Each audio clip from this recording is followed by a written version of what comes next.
Well, good morning, Bridgeway Church.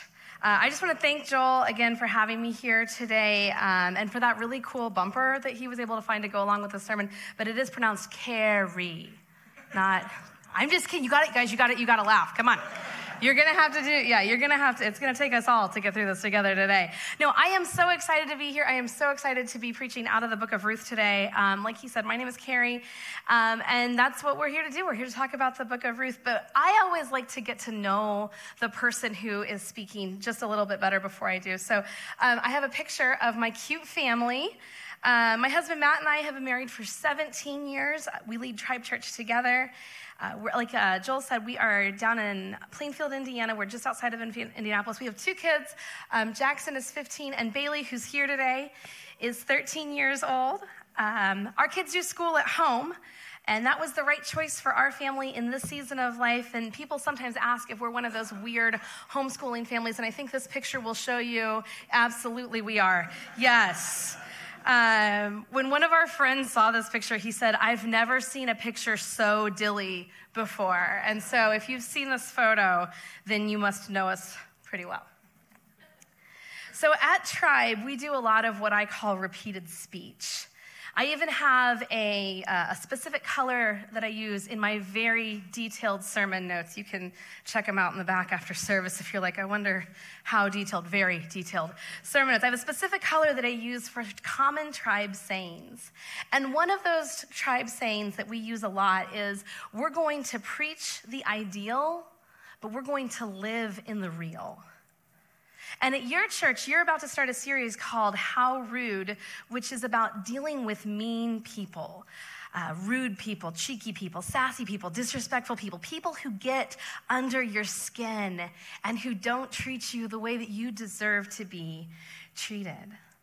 And so today, we're going to go in the opposite direction of that, and we're going to look at what loving people looks like when it's done well. We're going to look at what generational faith looks like. We're going to preach the ideal and try to live in the real.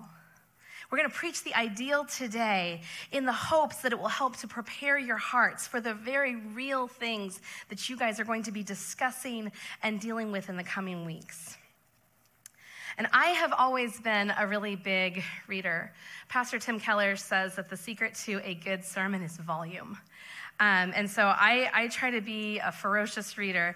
And about 5 years ago, I was reading two books at the same time. I was reading Of Mess and Moxie by Jen Hatmaker and Wonder by R.J. Palacio. And Wonder is technically a children's book, and that was okay because I was teaching it. I was reading it with my 5th grade class because I was a teacher at the time. And Wonder is one of the books that every person should read. If you haven't read it, you really should read it. But in the book, one of Augie's teachers challenges each student to come up with a personal precept or a governing principle for their life. And being the absolutely adorable teacher that I was, I decided to have each of my students come up with their own personal precept. And in order to do this, I created an example from the other book that I was reading. And I think we have a photo right here, yeah. And I chose the phrase, love people, love people. You've probably heard the phrase, hurt people, or you've noticed that when people are rude to you, it's really easy to be rude right back to them. But have you ever really considered that the opposite is true? That loved people love people. So this was my personal precept, and if I'm being 100% honest, I just kind of grabbed it because I needed an example really, really quick. But it became my personal precept. And one of the very first times that I preached at Tribe, I sort of wove it into a sermon. And it grabbed our people by the hearts. Because if you think about it, it's true. Loved people love people. People who've been taken care of take care of people. People who've been treated well treat people well. Loving people well is how we create generational faith. Some of you here today didn't grow up with generational faith, but you're creating it in your life right now. You're creating it for your children and their children and their children and their children. But some of you did grow up with generational faith. I'm a person who grew up with generational faith. My grandfather died this year. He was 95 years old. He and my grandmother raised 4 children, and they all grew up and married and became leaders in their respective churches. My Aunt Jenny actually just preached her very first sermon a couple weeks ago. She's 70 years old, and she is still stepping out in her faith. I texted her that morning. One of the things we say at Tribe to each other, people have been texting it to me all morning today, is give them heaven. And I texted her to her that day. So yeah, we don't give them, we give them heaven. Yeah, so I texted that to her a couple mornings ago. But my grandfather had 10 grandchildren, 2 of which grew up to be pastors, all of which are not only in the church, but are ministry leaders in our respective congregations. And there are at least 15 great children. I say at least because some of my cousins are still in the family building years, and you never know who might be pregnant at any one given time. And I am so excited to see what comes out of that next generation in my family. I'm a 3rd generation church planter. My grandparents were part of a congregation that planted a church that still exists in Richmond, Indiana today. My parents were part of a leadership team in the 90s that started a church in Whiteland, Indiana, and my husband Matt and I are the lead pastors of our church. And so who knows what's coming in this next generation? Maybe Jack and Bailey will start a network or something. Wouldn't that be cool? And I don't want you to think that I am just here to brag about my awesome family, because we are not perfect. Some of us have made some really big mistakes in our lives. But looking around at my grandfather's funeral this past May, I remember Matt leaning over to me and saying, all of this is because 2 people fell in love and they followed Jesus. And I can't help but be proud of what my grandfather and my grandmother built. They loved Jesus. And even maybe more so than that, they loved people. They didn't love people more than Jesus, but because they loved Jesus, they loved people really well. And they taught their kids to love Jesus and to love people really well. Who taught their kids, my generation, to love Jesus and to love people really well. And now my generation is teaching our children to love Jesus and to love people. And so today I want to begin with the end in mind. The sort of faith and love that can lead to a great-grandchild writing something like this. The heavens declare the glory of God. The skies proclaim the work of his hands. Day after day, they pour forth speech. Night after night, they reveal knowledge. They have no speech. They use no words. No sound is heard from them. Yet their voice goes out into all the earth, their words to the end of the world. It is like a bridegroom coming out of his chamber, like a champion rejoicing to run his course. It rises at one end of the heavens and makes its circuit to the other. Nothing is deprived of its warmth. The law of the Lord is perfect, refreshing the soul. The statutes of the Lord are trustworthy, making it simple. The precepts of the Lord are right, giving joy to the heart. The commands of the Lord are radiant, giving light to the eyes. The fear of the Lord is pure, enduring forever. The decrees of the Lord are firm, and all of them are righteous. They are more precious than gold, than much pure gold. They are sweeter than the honey from the honeycomb. By them your servant is warned. In keeping with them there is great reward. Who can discern their own errors? Forgive my hidden faults. Keep your servant also from willful sins. May they not rule over me. Then I will be blameless, innocent of great transgression. May these words of my mouth and the meditation of my heart be pleasing in your sight, Lord, my rock and my redeemer. I encourage you this week to go back and read Psalm 19 on your own and reflect on the deep faith demonstrated through the words of David. This deep faith did not come from nowhere. It is a generational faith. It's the faith of his father and his grandfather and his great-grandparents. His great-grandparents, specifically his great-grandmother. David's great-grandmother is a story that's pretty incredible. It's a pretty incredible example of how love can change a life. So we're going to take a look at her story today. And it starts off with a famine.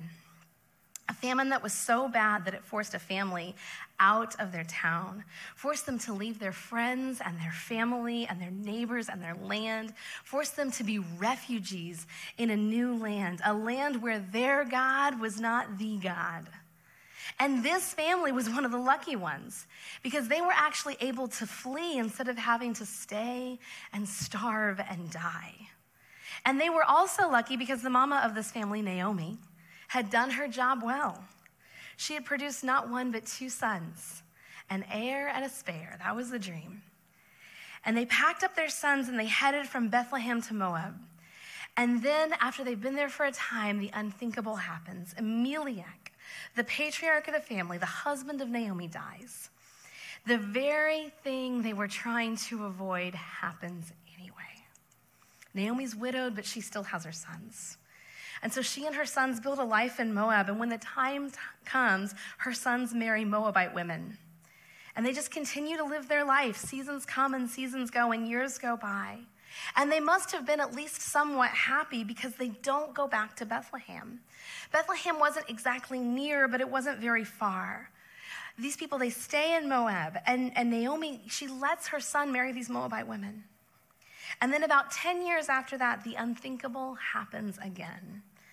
Naomi's sons, Mahlon and Chilion, die, leaving Naomi with nothing except 2 daughters-in-law that her son had married.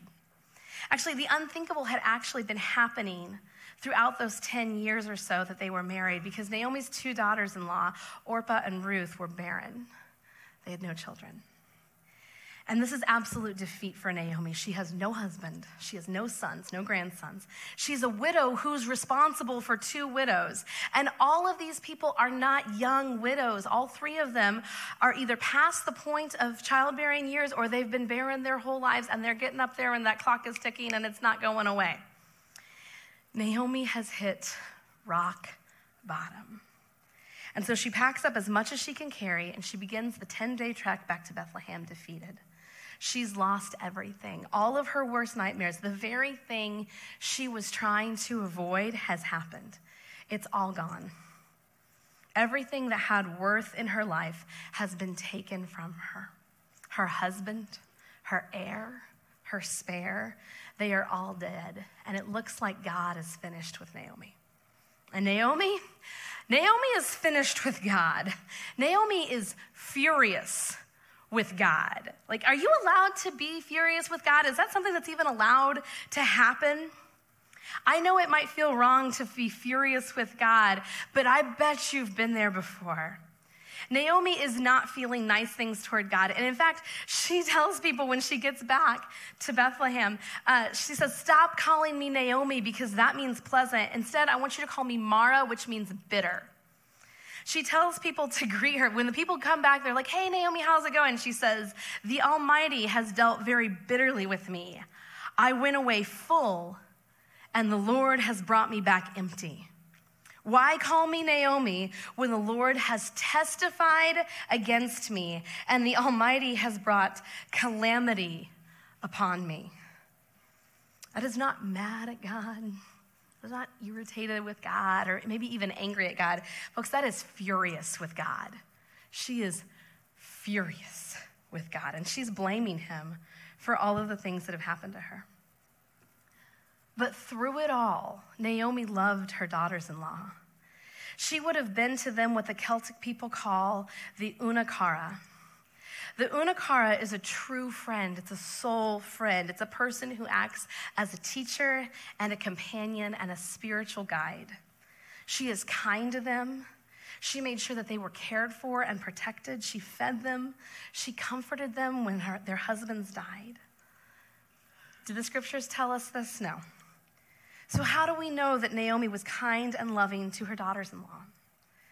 It's when we read about their behavior towards her, that as they're leaving Moab, bound for Bethlehem, just outside the city, she turns to her daughters-in-law and she tells them to go back to the houses of their mothers. She says, go find new husbands. And these girls just fall apart. They weep and they cry together, and Orpah does as she is told. With a kiss, she heads back into Moab, back to the home of her mother, back to the God of her people, back to a life that she understands. But Ruth speaks these words: do not urge me to leave you or turn back from you. Where you go, I will go. Where you stay, I will stay. Your people will be my people, and your God will be my God. Where you die, I will die, and there I will be buried. May the Lord deal with me, be it ever so severely, if anything but death separates me and you. And if you're like me and you grew up in the church, you grew up being told that the book of Ruth is the greatest romance in the Old Testament, probably the whole Bible. And I think reducing this story to a romantic story is selling it short. The book of Ruth is a story of loyalty. It's a story of what happens when you get a glimpse of what life with God can be like. It's a masterclass in how to love people well and what happens when we do. We get caught up in the romance of the story, and I think we miss the absolute insanity of these words, because this is madness. We're going to read it again. It doesn't make any sense. Like, I know this gets read at weddings a lot, and you may even have these words like over your bed or somewhere in your house, but when you read it again, don't think of like a bride and a groom standing at the front of a wedding. I want you to think of a mother-in-law and a young woman in the hot, dusty road around the Salt Sea in Moab, headed towards Bethlehem. Do not urge me to leave you or forsake you or turn back from you. Where you go, I will go. Where you stay, I will stay. Your people will be my people, and your God will be my God. I will leave it all behind to be with you. Where you die, I die, and there I will be buried. May the Lord deal with me, be it ever so severely, if anything but death separates you and me. We use these words at weddings, I think, because they're the best example of showing commitment to another person that we can find in the Bible. Where you go, I'll go. Where you stay, I'll stay. Your people are my people. Your God is my God. But again, Ruth isn't a bride at a wedding. She's a Moabitess, meaning she is part of the tribe of Moab. Moab was the son of Lot and his daughter. Ruth is part of a lineage that began with incest. This is a shameful heritage, especially to the Jewish people, and that is right where she's headed. As widows, Ruth and Naomi would have had no social status, no way to make money, no security. Ladies, you know what I mean when I say security. And going with Naomi means she's going to have to adapt to new customs. She's going to have to give up her gods, the way of life that she had completely. She's leaving her family. She's leaving everything she's ever known. She's going to be homesick. Ruth is literally walking into a dangerous situation, and we have to stop and think, what would make a person do something like that? And here's the harsh reality. It's probably not because Ruth had fallen in love with God. Naomi at this point is quite literally shaking her fist at the sky. Is God with Ruth? Absolutely. Is God for Ruth? More than she will ever know. Does God love Ruth? Yes, absolutely he does. But is it God's love that Ruth is running towards? Not really. She is running towards Naomi. She's running towards the way that Naomi treated her and her sons, that she's running towards the way her first husband treated her. She's running towards the way that Naomi loves her and has taken care of her. She's running towards the love that she felt around all of these people. And it's once she has that figured out that she can go on to start that relationship with God. My husband, Matt, will be the first one to tell you that it was meeting my family that first attracted him to Jesus. There was just a joy, no matter the circumstances, that he didn't see in his own life with his own family. And I know that that can't just be true of him, because a lot of my aunts and uncles and cousins married people who came from families that didn't look like our family. But those people just saw something in us, and they wanted to be a part of it. They saw God in our lives and how he works in our lives, and they wanted to be a part of it. And one of the things that a lot of couples in my family have that I love is that we have friends that feel like family. We have people who are so close that we sort of include them in our extended family. My kids were actually deeply offended when they found out that they weren't biologically related to Auntie Sue's. Like, they were very upset.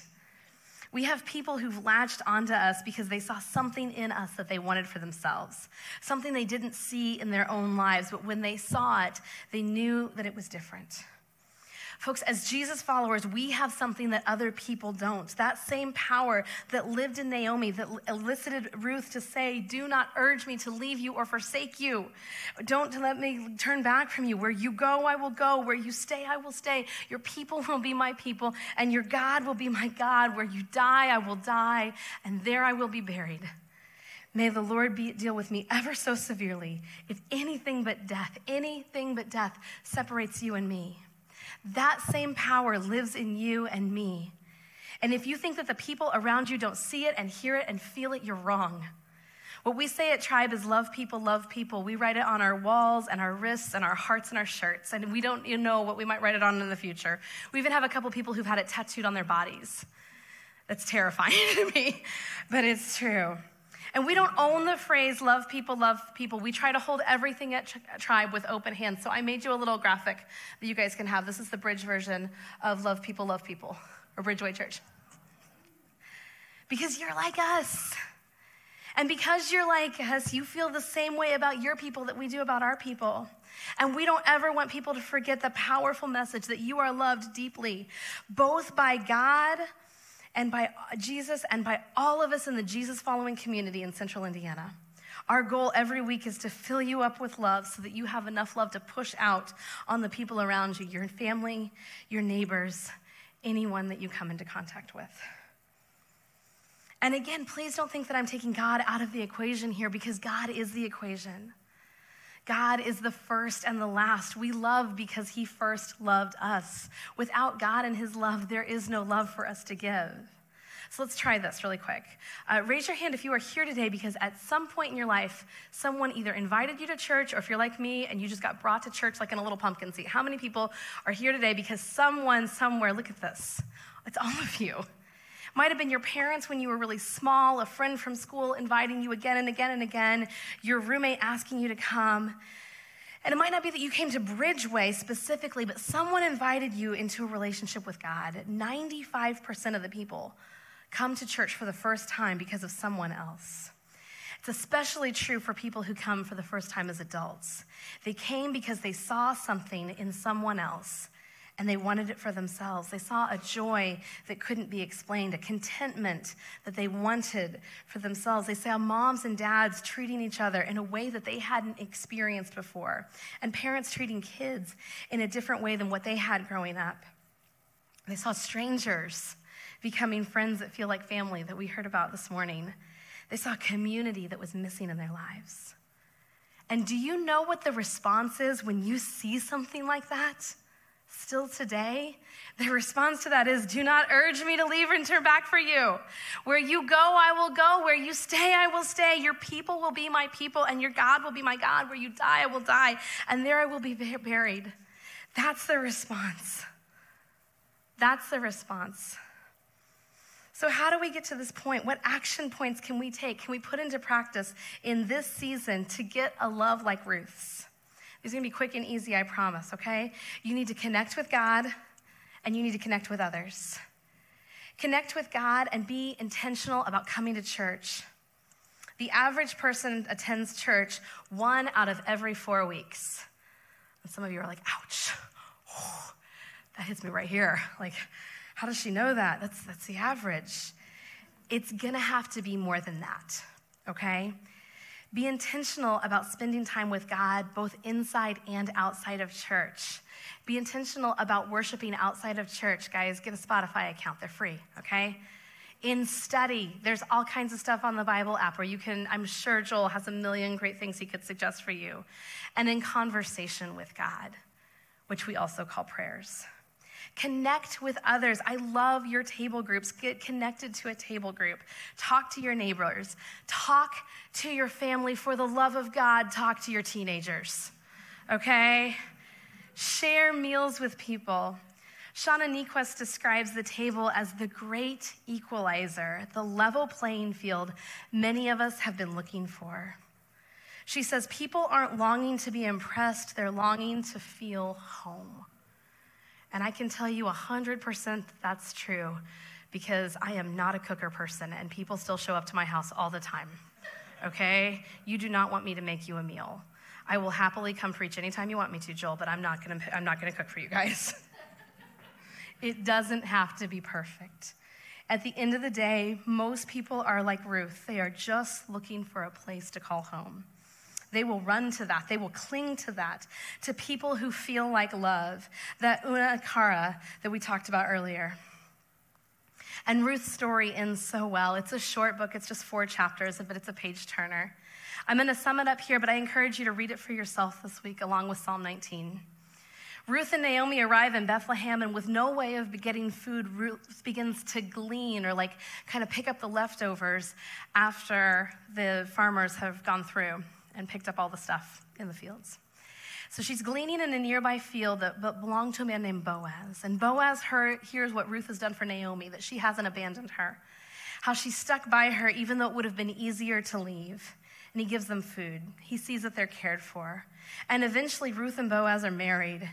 And the 10 years barren Ruth achieves the unthinkable. She has a son, and she names him Obed. And Obed grows up with the faith of his father and mother and marries and has a son named Jesse. Jesse does the same thing, and he has a son named David. Yes, that David. King David. David who wrote the Psalms. David who slayed the giant. David who was said to be a man after God's own heart. David whose lineage includes 14 generations later, a man named Jesus. Ruth, the Moabitess, Ruth the widow, is one of 4 women named in the lineage of Jesus. We have to know that part of David's unprecedented faith came from his once barren great-grandmother who saw something in her dead husband's mother that she just couldn't get past, that she just couldn't get over, something that she had to be a part of. And that same power is alive today. It's here in Kokomo, Indiana. It's here at Bridgeway Church. But most of all, it is alive in each and every one of you.